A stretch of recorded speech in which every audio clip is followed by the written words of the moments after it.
Cool. Well, it's an honor to be here. 20th anniversary of the Pinot Festival. So fitting, I brought a 1997 20-year-old William Sellium Farrington for us to taste. It's kind of interesting thinking about what happened 20 years ago. That seems so long ago. I was not actually in the wine business at the time. I was just starting a job in New York City in a pharmaceutical company. That was kind of my first career before I got into winemaking. But just thinking about like what happened, I did a Google search and what was happening in '97, and that was the year. Was it Hong Kong got its independence from England? Titanic was like the big blockbuster movie. What else? The Green Bay Packers beat the Patriots in the Super Bowl. Princess Diana passed away that year. So a lot of interesting things happened. Of course, obviously the Pinot Forum started, or not the Pinot Forum, the Pinot Festival started that year. So yeah, '97 Farrington. It was kind of an interesting, the vineyard's just as the crow flies, about 2 miles, kind of on the other side of 128 here. It's a really kind of interesting ranch because it's right in the foothill. It's kind of the valley floor. It's pretty homogeneous across the ranch. Originally, it's named after John Farrington and the family that planted it around the early '90s. John was actually working for KJ at the time, and he had planted the old Edmeades Ranch. Does that sound right, Van? Right. Yeah. Correct. Van was the winemaker at Edmeades for many years. And it was kind of interesting about the particular block that was planted. John took little bits from leftover pieces from the planting up at Edmeades and started planting them at Farrington. And so that particular block that William Sellium used to get was sort of a field blend. So it had Hamar, 667, 115, and whatever else was being planted up at Edmeades. Anything else interesting, Van? I don't think they had those, actually. Really? This is what Paul Artsaruni told me. But anyways, it was a... Wait a second here. You can't believe everything Paul says. Okay. All right. Fair enough. But I think he was there at the time. But anyways, it's a field blend is how I understood it, which is kind of interesting. So, each of the different clones has a different bud break date, has different flowering dates. And so you can imagine sort of a bell-shaped curve in terms of how the things ripen, right? So once flowering happens, kind of the clock starts, and you have the different levels of tannin development, color development, and so forth. And so it's kind of interesting to think of this particular block having all these different flavor profiles, and different flavor profiles, of course, create kind of complexity, and complexity creates interest in it. So I think it's kind of a fascinating. We've actually kind of duplicated this concept in the Russian River on our estate property in the Russian River Valley, where we mostly farm. And it has 18 different clones interplanted in it. It's really quite a fascinating wine. In any event, John Farrington and Bert were friends. They knew each other. Bert Williams, the original owner winemaker, started to get some interest in the vineyard. And in 1996, William Sellium produced their first Farrington Vineyard designated Pinot Noir from that original planting. Unfortunately, over years, it started to show some virus and things like that, and this original block has since been pulled out. But go ahead and taste it and smell it if you haven't. A little bit about the winemaking. It's interesting at William Sellium, we don't have these traditional upright kind of open top tanks. When they first started the winery in 1981, they had access to these. Actually, they were just sitting out in front of all the different farms and stuff in the Russian River Valley, and they were old dairy tanks. And so they cut off the tops in these old dairy tanks, and they sit kind of horizontal. So you don't really have they sit horizontal and they're open top. So a lot of the wines, all the wines, even today, we still practice this. So if anybody actually has a dairy tank sitting in their farm, I'll buy it from you. You do? Got it. Oh, you do? Okay, cool. Andy has all Alan's old ones. Anyways, we get inside the tanks, whole cluster. This particular wine, the 97, was produced with about 31% whole cluster, picked at about 23 bricks, and it was about the third week or the close to the third week of September, which is kind of interesting because even today we produce a Farrington Pinot Noir, and it's typically harvested around the third to fourth week of, on whatever average kind of harvest conditions, about the third week of August. But I think, and looking back on some of Bert's notes, this was actually Bert Williams' last vintage before he sold the winery to John Dyson. Beautiful red fruits, I think, is really quite holding up quite well, I think. Wonderful texture. I think that's part of the open top, the dairy tank kind of fermentation. We practice a lot of pigeage, so we're actually getting inside the tanks and doing foot treading in the tanks to develop some textural elements. This wine was produced exclusively in Francois Frere, 2-year air-dried wood for about 17 months at 50% new oak, and it's still wonderfully vibrant. I think it typifies the kind of, the Russian, not the Russian, the Anderson Valley, that kind of bright cherry fruit. I think Aaron was talking about that a little bit, and just that real elegant sort of tannic structure. So I hope you enjoy it. Any questions about the wine? Did you guys like it? It's kind of interesting, huh? I mean, it's a 20-year-old wine, so I mean, it's obviously going to lose some of the fruit elements to it, but I think the structure and the red fruity quality is still kind of coming through, and it's still quite a vibrant wine.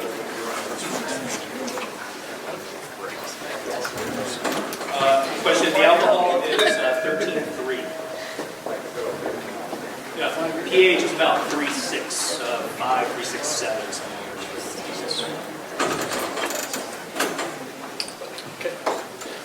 Hi. So, stand because I'm just a little more comfortable standing. This is our 1999 Pinot Noir Deep End blend. It's a blend of different blocks on Navarre Vineyards, plus one other small block. 1999. Let's see. It's this one.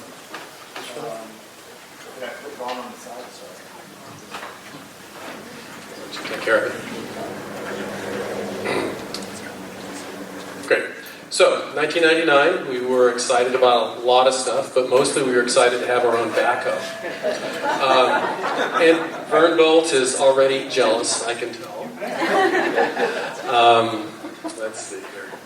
That's me, with my hair is fuller and redder in those days. And you can tell that we were making wines in those days, as we do today, in macro bins. Before we even had macro bins, we were making the wines actually in field bins, as you see in the back, as did lots of wineries. There were apple bins that were lined with plastic, and that was pretty traditional. And, we were just using whatever resource was really available in those days. So, what's on my arm? So, because I went to UC Davis and I'm a Cal Aggie, that is a veterinary exam glove.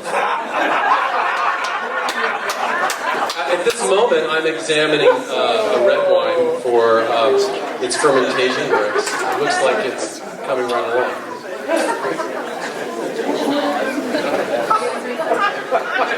A lot has happened since 1999. This is my family and my kids in 1999. I got a year-old, and I've got 2 or 3-year-old, and my daughter's about 5.5, 6 there. And this is the family today. So what happens in that length of time is sort of puts this wine on a human scale. And you can see, it's a lifetime, and what happened to this wine over these kids' lifetime.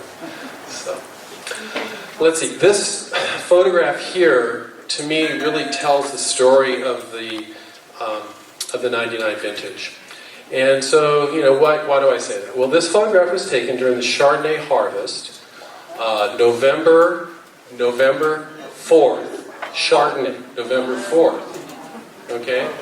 That's late. It wasn't the first pick, and it wasn't the last pick of the year. The last pick of the year was November 24th, and that was late harvest Riesling. But this was November 5th, and 4th and 5th, and it had frosted the night before, or 2 nights before, and we had dead leaves on the canopy, and so we were just kind of going in there picking Chardonnay at about 21.5 bricks.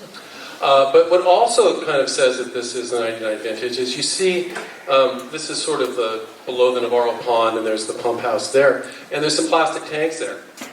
And what had happened, we had a huge frost year, and we had basically pumped the pond pretty dry before we even started to the growing season. And by the time we got to a very late harvest in the year, we were out of water, and our inlet valve was above water. So we, got the Honda pumps out, and we pumped, the remaining 1 acre-foot of water into these tanks and fed it in, just so we could keep our vines growing. So the wine that we have here was harvested, I think, between the 14th of October and the 26th of October. So it's a really, really late year. As Van said, that's the way harvest used to be. But I don't know, what did we harvest this year? We started harvest here in Boonville in the 4th week of August, and I think by the 28th of October this year, not only was I done with harvest for a month, everything was done fermenting and topped up, and it was over, and I went on vacation October 31st. So that doesn't happen to winemakers very often. Okay, yeah, so as I said, this is the story of frost and why we had no water left. So, about the wine that you have here, it's from several different vineyards, one of which, about 54% of the wine is from our Garden Spot vineyard, and this is the Garden Spot. At this point, it was planted in 94, and so this is sort of the second harvest, and we went through and we're thinning at this point, and you can see it's pretty hard to see, but there's a lot of fruit on the ground, and it's a veraison thinning. And there we are with our beloved Simon, and again, Ted's directing some thinning that's going on. Tony Sanchez, who's now with our Journey Vineyard Management, when he was just a young buck. As was I. Okay, so this is a map of Navarro Vineyards, and I'm just trying to illustrate the Garden Spot is up here, and it's about 1,100 feet. And it's, as I said, about 54% from there. The other better part of that, I forget all my math here, but up to about 98% of the wine then came from Hammer Olsen, and we had a DRC suitcase clone that we refer to as Chalone clone, but it probably came from David Bruce, made up that part of it. And then we had Dijon clones up at the Garden Spot. And then we have about 2% from a little vineyard that crossed from the Floodgate or Bewildered Pig today, that came from Tony Van Posto. And so there's another view. And yes, there was a bit of this also. It was 24% from Chalone, but also another bit from our South Hill as well. And so I think that was 24%. So the wine's like 110%. So this is Ted and Tony Van Posto, who ran that vineyard. And he was a Portuguese immigrant who was just as crotchety as you can imagine, and knew a thing or two about grape growing, and loved winemaking, but his wines were a little rough to kind of sit around and talk. Another view. This is the Garden Spot that year, where we're doing some shoot positioning, I guess. And this is my crush crew for that year. Yes, again, we were a lot more fit in those days and younger. We had an intern from Austria who liked his Pilsner. Did some barrel repairs. This is actually Gewürztraminer coming out of the tank. Manuel Vecchio is still our cellar foreman, and we're loading some Gewürz that morning. And you can see it's really cold. So this is a cold, frosty morning. We're all sort of dressed for it. All right. So, what does everybody think of this wine so far? Yeah, is it interesting? So let me read to you what James Lobby said about it. Well, this was actually what he said about our methyldancion. It was a cold year, right? He said, wonderful balance and intensity, serving up a medley of berry fruit with well-focused cherry, plum, blackberry, raspberry, accented with minty spiciness. I don't know, is there any minty spiciness left? I don't know. Yeah, so drink now through 2006. So we're sort of 10 years after, huh? So, yeah, I saw this, and then, oh, look at the rating. It's an 88.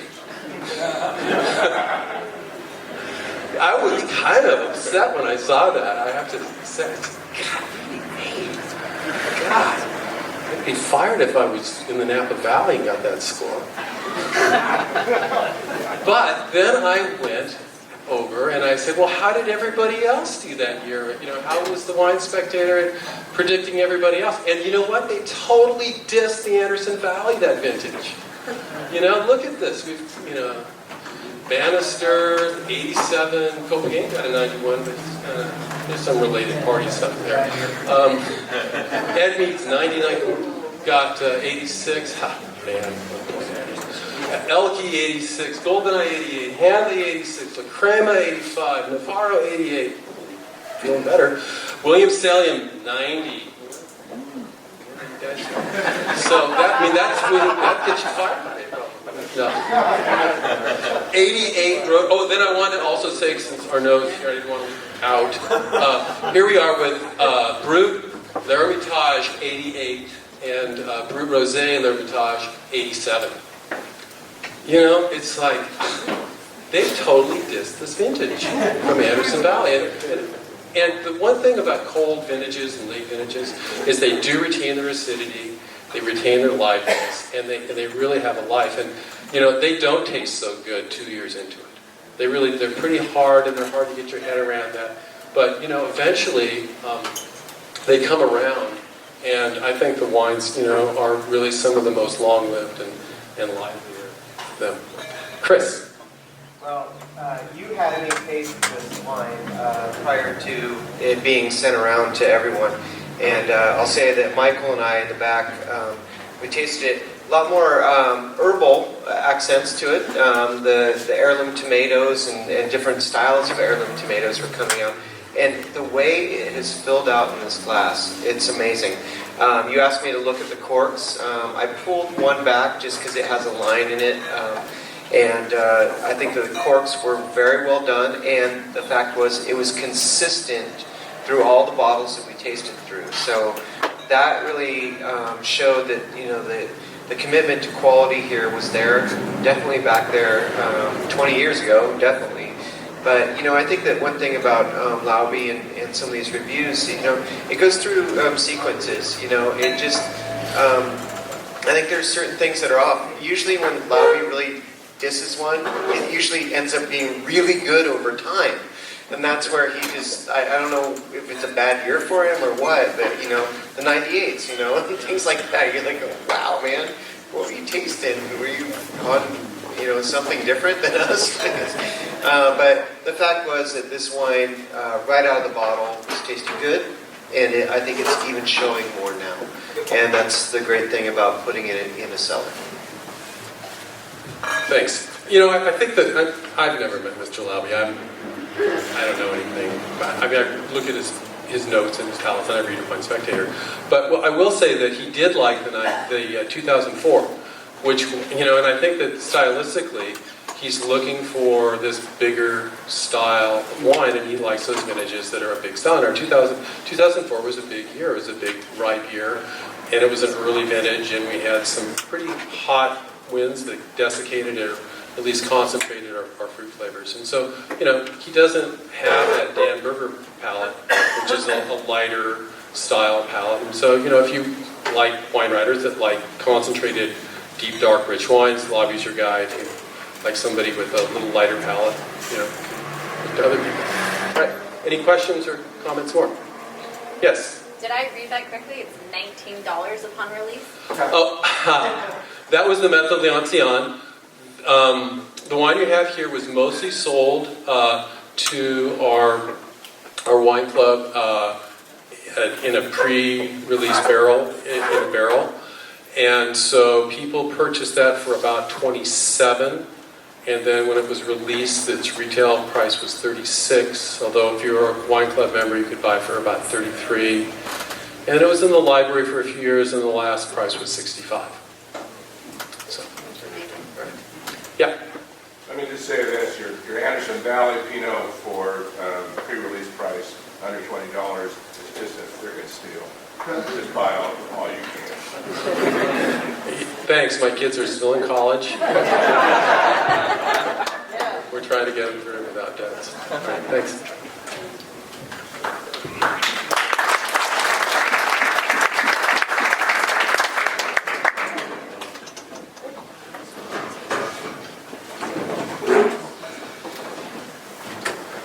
All right, well, I was introduced earlier, but Jeff with Hush. And I'd like to start off by asking if you can figure out wine, Pinot Noir in Anderson Valley, and myself have in common.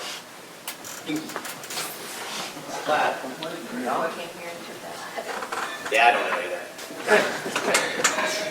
just kidding. We're all refined accidents of history. It's true. I wasn't planned.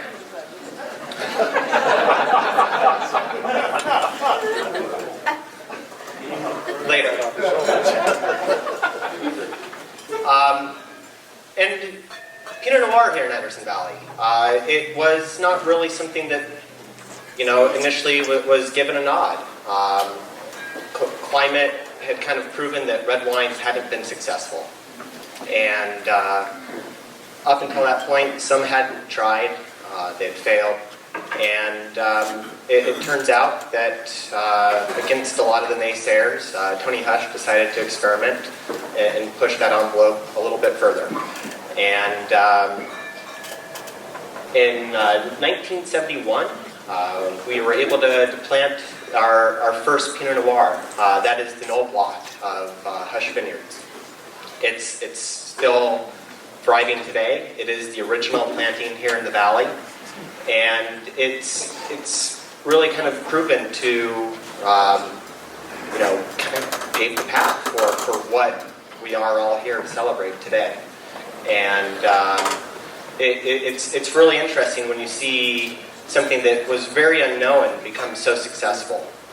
Pinot Noir has proven itself in many other parts of the world, but for California and Anderson Valley, in fact, Anderson Valley wasn't an appellation at the time. I believe it was 83. So it was really a fun undertaking to be here at that time. I wish I was. And luckily, what's given, I think, Hush and this area a great aptitude of knowledge is having people that have been around for a long time. Jim is one of them. Van. And at Hush, one of our guiding beacons is Al White. Al White's been farming our vineyards since '71. That was the year that he joined Tony and Gretchen and started to farm. So it's interesting because every year you learn something. And between 71 and today, a lot has changed. And it's building on that knowledge. Part of what took place yesterday in the winemaker workshop was continuing to share that knowledge and helping each other build and learn about the valley and the soils, the wines and everything that come from it.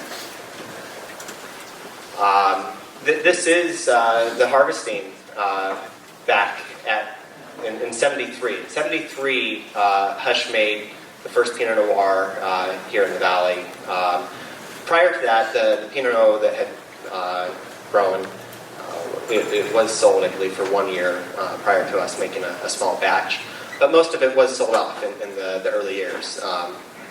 As a mom and pop shop, things were pretty rustic, and the tasting room wasn't really set up for sales. Kind of people meandered by, and there might be somebody there to help you. You might have to wait for them.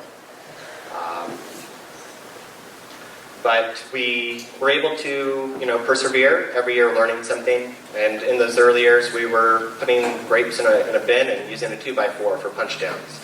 And I've been pretty confident to say those wines were pretty rough. And this is that first,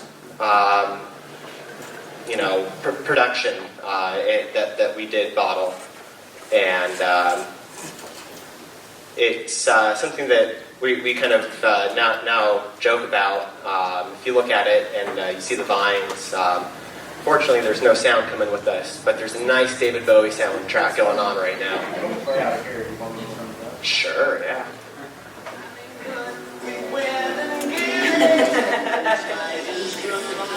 That was right on cue, too.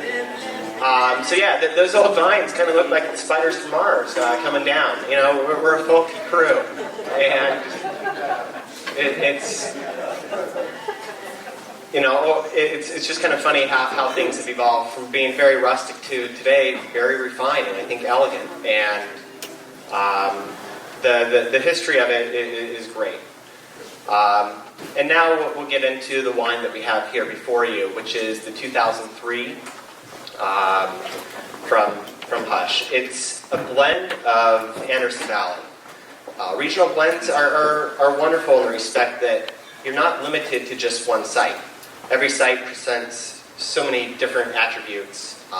Some might be in a warmer area or cooler area. And in this particular case, we have Pinot Noir coming from Barrington Vineyard, where we saw that in the 97 presentation.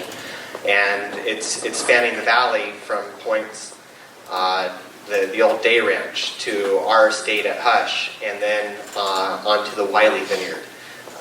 So it's really kind of an eclectic mix of fruit. In 2003, I wasn't making wine. I was probably taking beer bongs and getting stoned in college.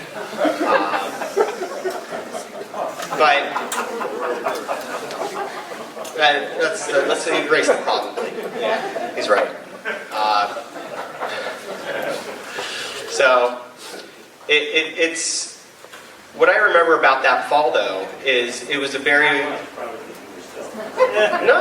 you got to pay attention to these things. It really affects, am I going to go skiing or all that stuff.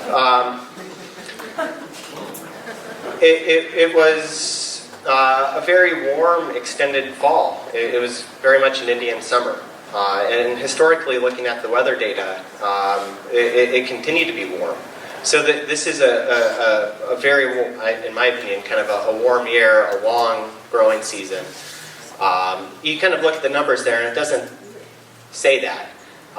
We harvested September 17th from Barrington Vineyard at 23.5, and the last pick of the year was exactly a month later, and we had only accumulated another 2 degrees of sugar, and that's what's a pretty warm year.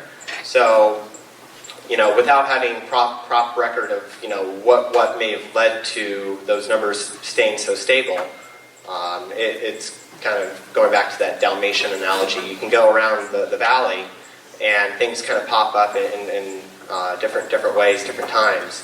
And it's nice because you can go through and kind of hopefully capture each block where it is in its right phase. And in making a regional blend that we still do today, I find that they often have the opportunity to be more complete than an individual vineyard.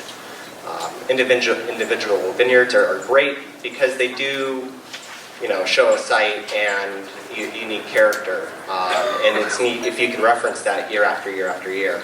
But to represent a region, I don't think you can find a better way than to have a wine like this, and you can see a little bit of the chemistry. And the question came up earlier. What makes a wine age, or what are the ideal numbers? There aren't ideal numbers. As much as I've tried wine, I can only make an educated guess when when the wine's finally crafted as to where it's going to go. We're talking about Labe and Dan Berger and their palates. It's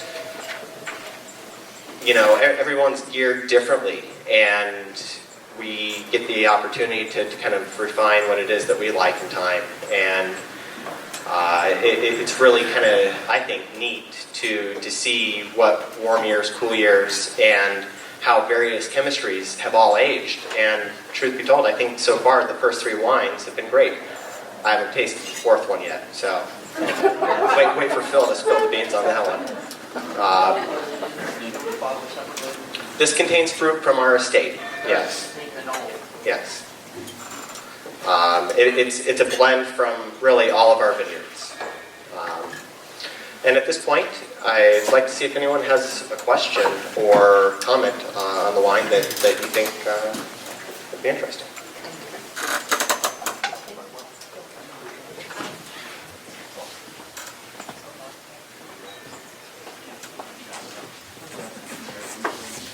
Whole cluster, whole berry, native yeast, inoculated. Anything about that? You have that data on you. Well, it's really quite interesting. The winemaker responsible for this, Jeff Brinkman. Turns out he's not a good note taker. When I look in the harvest binder, it says picked, fermented, bottled. So there's a little bit of a vagueness there. But what I do know is our equipment at hand. We did ferment in open top 3/4 ton fermenters. If I had to venture out a guess as to what yeast was used, RC212 has been really the powerhouse yeast that has been the primary fermenter for most of our wines throughout the years. And knowing kind of a little bit about his style, I would venture to say, yeah, there's some whole cluster fermentation, but maybe Brad can chime in here. So I remember that I think we went to Walker for the first time in 2003, and everybody was talking about whole cluster, and Hush was not doing any whole cluster at the time. So if I'm not mistaken, this wine was probably the first wine while I was working at Hush that we actually used whole cluster, and I think about 15%. It was a baby step, and we continue to do so and increase the quantity ever since.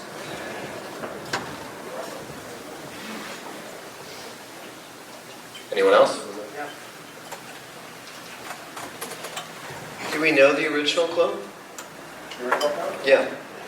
For the Knoll Vineyard, our planting, it's a Fuente selection. So it's Fuente Pinot Noir.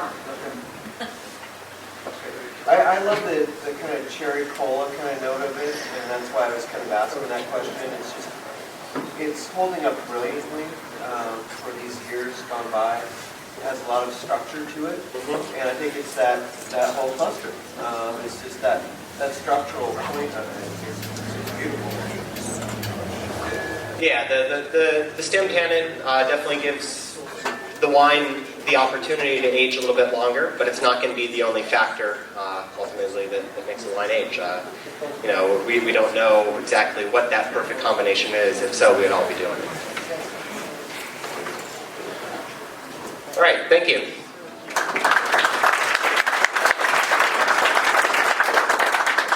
I'm going to stay seated, if that's all right with everybody. Let's do that. So I'm Phil Baxter, and as the wineries go, I'm by far the newest up here, and I came to Anderson Valley basically chasing Pinot. So for me, it was, Pinot had already been established, and I think the quality of Pinots that were coming out of Anderson Valley when I was first getting into wine about 2002, 2003 were, I think, already in the scheme of things much more refined and much more ageable than a lot of what California was doing. I think we were following the kind of general Napa trajectory, chasing scores, going bigger and bolder and more ripe. And I feel like Anderson Valley at the time was hindered in that pursuit by its geographical location and a lot of the tradition. And I felt that this is where I wanted to make Pinot. At the time, the Pinots that I was tasting my favorites came out of Anderson Valley. So I was lucky enough to have the opportunity to move up here in 2005 and start making wine up here in 2003. So my first introduction to Pinot here was through the Toulouse vineyard. I had a friend in the valley, Ron Verdier, has a small vineyard, and he introduced me to Vern, who had recently planted his vineyard, and said that he might have some fruit for sale. So I got in touch with Vern, and for 5 years, my first single vineyard and first Pinot was Toulouse Vineyard. So this is my 2007. It's the last vintage I made of Toulouse Vineyard as a designate. And for me, it kind of, as we talk about vintages, it was a vintage that, well, let's see, I was here first in 03, and that was, as Jeff mentioned, was kind of a long, drawn out, and very warm harvest. I'm pretty sure I made this very ripe, very Californian style Pinot, and put some oak on that. So for me, those of you that know my wines now, it's kind of, I've learned a lot. I've come a long way from 03, and I feel like some of the early vintages were challenging for me, especially with the ripeness in 04, the ripeness that I gave myself in 03, and then we had 05, which was kind of a cold year. So, then we had 06, which was kind of a big crop year, and I felt like there was no continuity, no linear kind of, this is a nice, normal, smooth, even year. And 07, in my kind of way of looking back, was the first year where I felt like everything was kind of smooth, straight down the middle. It wasn't late, it wasn't early, it wasn't too hot, it wasn't undercropped, overcropped. There was just kind of a nice balance, and I feel like I was given the opportunity with the fruit to kind of make a little bit more of a restrained style, and I learned a lot through this vintage. So for me to be able to pour this, it's kind of, I wanted to pour this because, first of all, I think Toulouse is a very important vineyard for the valley. It has a unique characteristic that I always look for in different vineyards. People ask me what makes me choose a vineyard to do a single vineyard, and it's not, it can't really taste like anything else that I do. Otherwise, why would I have that separate? And Toulouse was perfect to not only be my first Pinot, but to have kind of set that path, because I think that it has its own personality and its own unique little piece of terroir there. So I was lucky enough to be able to work with the fruit and to learn a lot about myself and the style of wine I wanted to make, and the style of wine I feel like the Valley wants to make through Toulouse Vineyard. So I can tell you a little bit about the wine itself. It's a mix of, at the time, Toulouse had 4 clones in the vineyard. Baden'sville 2A, 667, 115, and 777. I use all of them except for the 777. There's now Pomard, and I'm not sure if there's anything else, but so this is a mix of those 3 clones. About half of it is 115, and then the other half, about 25% each, 2A and 667. It's fermented all native yeast, and it was aged in neutral barrels. So one of my things that I didn't like, as well as what I consider ripe or maybe overripe wines, I learned early on that I don't really like the flavor of oak too much in my wine. I like a wine to be balanced, and I feel that oak can sometimes take a wine that is otherwise, wine, and give it something that it didn't necessarily want or need, and maybe even take a wine that is in balance and whack it out. So my personal palate is very jaded in that way, as many of you probably know. And so starting in 04, in 03 I bought 10 barrels, and then ever since then I've just bought barrels from other people. So this is, I feel like, one of my better examples of a wine from my earlier years that was made in the style that could age a little bit. The other wines, I don't think they're going to do too well. They were big and flabby, and I'm pretty sure they're not going to taste great. So, yes, and Jeff and I got together, tasted a few things, and I felt like the 07 Toulouse really kind of showed not only a little bit of how I learned, but, the Valley at the time was quite a bit smaller than it is now, brand-wise, vineyard-wise, and I feel that Toulouse was in a way that one of the first vineyards of the new Anderson Valley era. There were a lot of older vineyards, and a lot of people still use them. Barrington, the Navarro vineyards, Hutch vineyards, and there's been more of a planting boom as Pinot's gotten more popular and the Valley's gotten more popular. And I feel like that Toulouse was kind of the first modern era vineyard in the Valley that has a big, important place. Obviously has a place in my heart because it got me into Pinot. And yeah.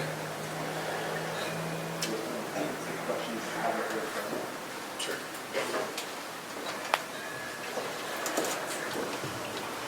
And also as a whole, it'd be great to hear how you feel, the wines have held up over all these years. I mean, maybe you found a preference, but I mean, what's your opinion on how the wines have held? At least ask yourself. Phil, I think this 2007 is fabulous, I really do. And as we know, that was a great vintage anyways, but you did a great job with it. What is your current release and what do you think of it? Current release-wise, I don't have a Toulouse vineyard anymore, so as far as current releases, they're all over the board. 14s and 13s. One of the things that I like about using neutral oak, besides the fact that I don't love the flavor of oak personally, is that it allows me to keep the wine in barrel kind of as long as I want, to a certain extent. And neutral barrels will give off a flavor. After a long aging, they pick up what I call like a whiskey barrel flavor. It's that oak, wet oak flavor that you get in a long-aged Scotch or whiskey kind of thing. I don't love that flavor either. So my goal is to kind of keep the wines in barrel long enough to let them soften and mature to where I want to capture them in bottle, but not over mature. And so, but what I like about the neutral barrel is that I don't have to worry about them getting over seasoned and be dictated on when I need to bottle, when I need to capture that wine because of, something I did to the wine that it might not even have needed. So with the neutral oak, I can kind of keep the wine, and it evolves very slowly that way. So I can I age typically 18 to 24 months, almost all the Pinots, and then try to do another year in bottle. So I tend to be, I would say, a good vintage behind, Banks don't like that, but whatever. They don't like the wine industry. Yeah.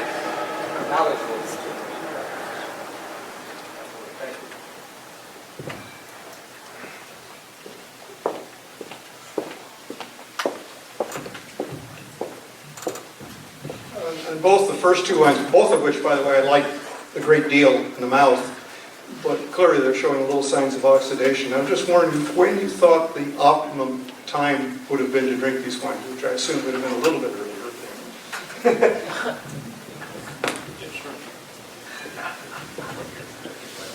Yeah, I mean, Bert used to always say that, start drinking the wines, after 7 years, 5 to 7 years, where they would still have kind of a bright fruit character to them. Definitely, I mean, it's a 20-year-old wine. It's definitely going to have more secondary kind of aromas and flavors. Ideally, I still think it's a fascinating wine from a textural perspective. The fact that it still has, some freshness is quite exquisite, actually, for a 20-year-old California Pinot Noir. But, if perhaps, depending on your palate, I happen to like old wine, so, I would be totally happy drinking this tonight, kind of thing. Interestingly, I saw Bert, a month or so ago, and we tasted through some of the new releases, some of the 15s actually that I had just bottled, and I asked Bert what he was drinking now, and he was drinking his wines from the late 80s. Is what he was actually quite enjoying. So it's obviously a matter of preference. So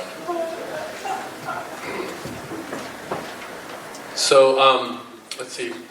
It was the owner of Joanne Winery up in Domaine Joanne up in Oregon was asked that question once, and she was talking about the estate in Burgundy, and her reply was that, if you're French, we say, this wine that we're releasing here at 3 years old, it's drinking quite nice, 3 to 5 years old. you'll like it. If the Englishman asks, we say, oh, this wine will age 15, 20, 30 years, no problem. And if an American asks, we tell them, well, you should have had it last week. That's sort of the classic response. Personally, as a winemaker, I spend a lot of time with younger wines, and I tend to have a really hard time aging wines. So if you ever want to invite me over to your house because you have a cellar full of wines, you should do so.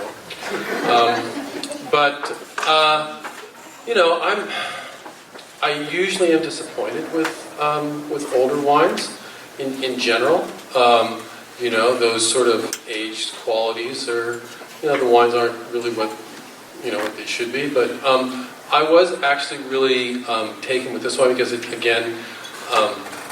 like the Farrington, it's got fruit. After all these years, after 18 years, it still has fruit. So, and as a California winemaker, I still want to see some fruit on the palate. So, typically, we would like to see Pinot Noir consumed. I think it drinks best at about 4 to 9 years, and then you're going to pick up some of those licoricey and earthy flavors from age.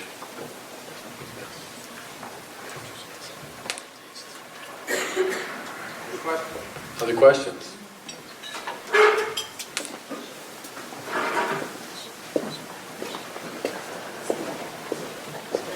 Let's see if I can do this without a microphone. Okay? What? What do you think?